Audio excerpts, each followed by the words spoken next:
Élections communales. Les précisions du SG du Mininter. Les élections communales et municipales prévues pour le 31 juillet prochain consistent à voter pour une liste de candidats et non pour un seul individu candidat. C'est la raison pour laquelle le gouvernement avait décidé de retirer du bulletin unique de vote aux élections communales et municipales la photo et l'identité des candidats, selon les explications apportées par le secrétaire général du ministère de l'Intérieur et de la décentralisation, Philibert Hervé Andjemanantsou.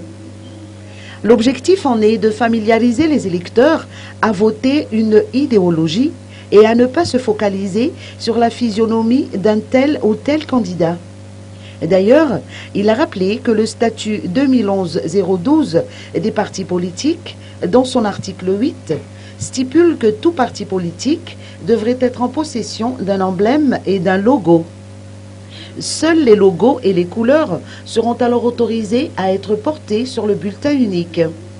À titre de rappel, la date butoir de clôture du dépôt de candidature au communal et au municipal a été repoussée au 15 mai prochain.